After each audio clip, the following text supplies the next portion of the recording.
Throughout history, there have been cruel methods of execution used by different civilizations.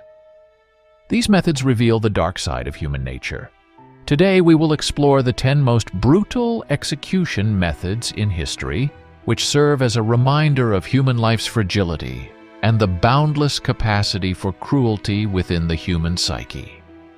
These practices date back to ancient civilizations such as Rome and Persia, as well as the Viking raids, and stand as chilling testaments to the depths of human cruelty.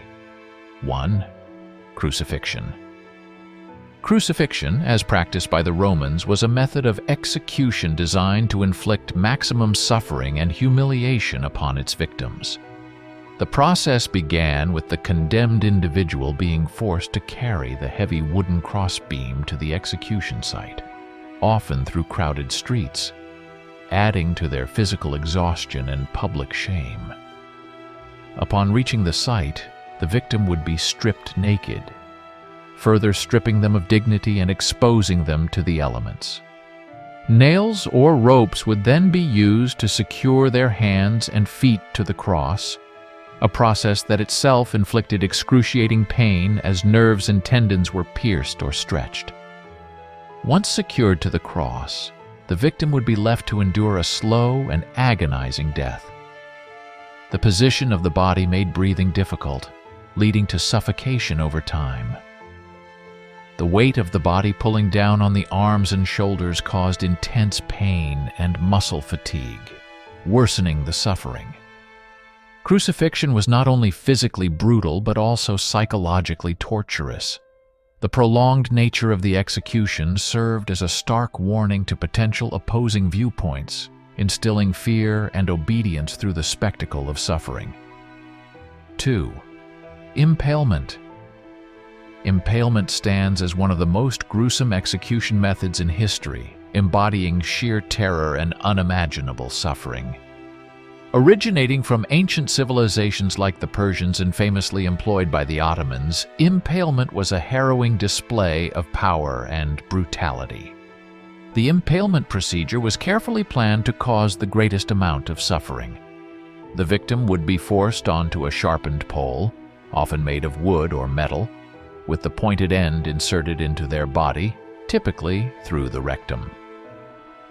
The pole would then be raised and planted upright in the ground, with the victim left to slowly slide down due to their own weight. As the pole penetrated deeper into the victim's body, vital organs would be punctured, causing excruciating pain and internal bleeding. The slow descent compounded the agony, prolonging the suffering as the victim's weight exacerbated their injuries. Death was often slow and agonizing, lasting hours or even days depending on the severity of the impalement and the resilience of the victim. Beyond the physical torment, impalement was also a psychological weapon, instilling fear and terror in witnesses. The sight of victims writhing in agony on impaling stakes served as a chilling deterrent against dissent and rebellion, reinforcing the authority and power of those who wielded such brutal methods of execution. 3. Blood eagle. The blood eagle stands as one of the most gruesome and chilling execution methods in the annals of history, originating from the feared Viking culture. Reserved for individuals deemed the most heinous of criminals or traitors, this method was not just about ending a life, but about inflicting maximum suffering and terror. The process of the blood eagle began with the victim being restrained, typically lying face down. Their backs would then be methodically sliced open, exposing their ribs. With macabre precision, the executioner would proceed to break the ribs one by one, carefully avoiding vital organs to prolong the agony. As the ribs were broken, they were pulled outward, resembling the wings of a bird in flight. This grisly display was not only intended to extend the victim's misery, but also to create a horrifying experience for any onlookers. It served as a warning and a demonstration of the brutal consequences awaiting those who dared to defy or betray Viking society.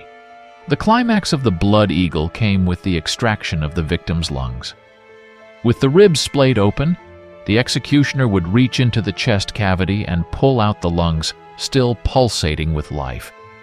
These organs would then be placed on the victim's shoulders, completing the macabre imagery of wings made from their own flesh. The blood eagle was not just about physical pain. It was psychological and emotional torture, designed to instill fear and submission in those who witnessed it. 4.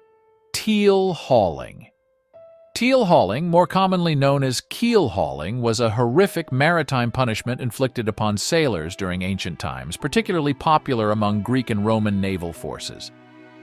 The gruesome nature of this punishment lay in its deliberate cruelty and the excruciating torture endured by its victims. The process of keel hauling began with the victim being bound tightly with ropes, rendering them unable to escape or defend themselves. Once secured, they were dragged beneath the ship's hull, often from one side to the other through the turbulent waters below.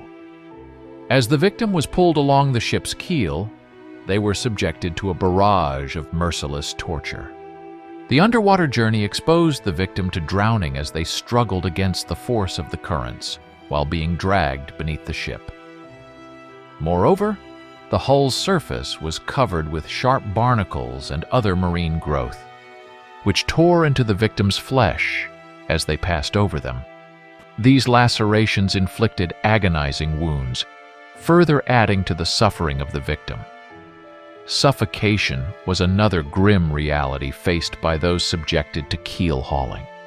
The prolonged underwater passage stripped them of precious oxygen, leading to a desperate struggle for breath as they gasped for air in the dark depths below the ship. The combined effects of drowning, cuts from barnacles, and suffocation made keel hauling an exceptionally gruesome form of punishment. Its intention was not just to inflict physical pain, but also to serve as a chilling incentive against disobedience or mutiny among sailors. 5. The rack. The rack was a gruesome instrument of torture and execution that reflected the brutality of the medieval period. Consisting of a rectangular frame with a roller at each end, the victim would be placed on the rack with their limbs secured to the rollers by ropes or chains. As the torturer turned the crank, the rollers would rotate in opposite directions, exerting force on the victim's limbs and gradually stretching their body. The excruciating pain inflicted by the rack was unparalleled.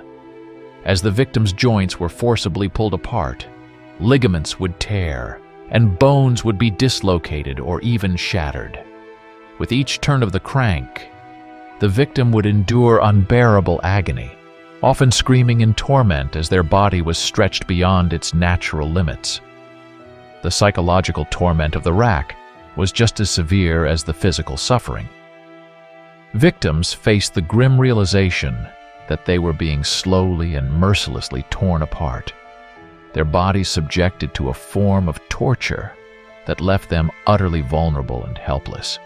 Moreover, the rack was not solely a tool of torture, but also served as a method of execution.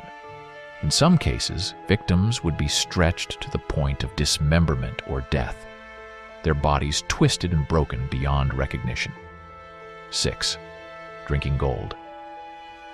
In ancient Persia, the act of forcing a victim to ingest molten gold was not merely an execution method, but a macabre display of power and wealth. The process of drinking gold was a torturous ordeal designed to inflict excruciating pain and suffering on the condemned individual. Imagine the horror as molten gold, heated to searing temperatures, was poured down the throat of the victim. Upon contact with the delicate tissues of the mouth and throat, the gold would immediately begin to burn, causing intense agony. As it made its way through the digestive system, the molten metal would continue to inflict unimaginable damage, searing through internal organs and causing irreparable harm. The terror was not limited to the victim's physical suffering. The symbolism behind drinking gold added an additional layer of cruelty to the execution. By forcing the victim to consume a substance associated with wealth and opulence, the executing authority sought to assert their dominance and superiority over the condemned individual. It was a grim reminder of the stark power imbalance between the ruling elite and the powerless, subjected to their whims. 7. Scaphism. Scaphism, an ancient Persian form of execution, was meticulously designed to inflict maximum suffering upon the victim. First, the condemned individual would be securely fastened within a hollowed-out tree trunk or boat, leaving only their head, hands, and feet exposed. Then, they would be force-fed a mixture of milk and honey. This concoction, while seemingly innocuous, would have devastating effects on the victim's body. The high sugar content of the honey, combined with the milk, would lead to severe diarrhea and uncontrollable bowel movements. This not only caused immense discomfort but also attracted insects to the scene. The victim, unable to move or escape, would soon find themselves covered in insects, feeding on the excrement and exposed flesh. As time passed, the victim's condition would worsen rapidly. The combination of constant exposure to insects, filth, and bodily fluids would lead to infections and wounds setting in. The victim's body would become a breeding ground for disease and decay as they endured unimaginable pain and suffering. Ultimately, death would come as a release from the unbearable suffering, often after days or even weeks of enduring the torturous process. Scaphism was not just a physical execution.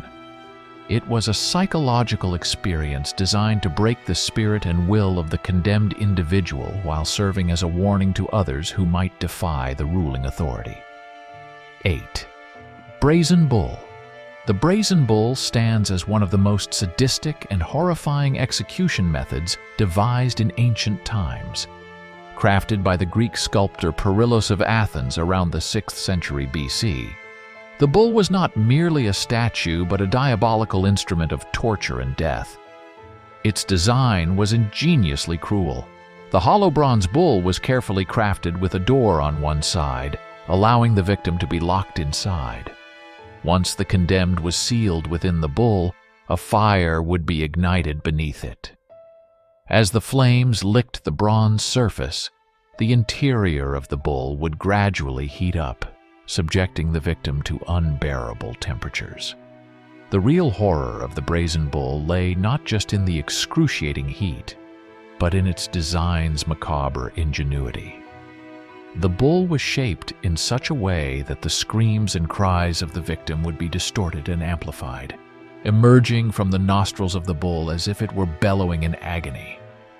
The acoustics of the bull magnified the sounds of suffering, creating a chilling spectacle for onlookers. For the victim, the experience was one of unimaginable torment. As the temperature rose inside the bull, their skin would blister and char, their flesh searing and crackling under the intense heat. With no means of escape, they would endure a slow and agonizing death, their cries of pain echoing from within the brazen prison until they were mercifully silenced by the flames. The history of execution methods is a testament to the darkest aspects of human cruelty and ingenuity. From crucifixion and impalement to the brazen bull and flaying, these brutal methods serve as chilling reminders of the depths to which humanity can sink in the pursuit of power, justice, or vengeance.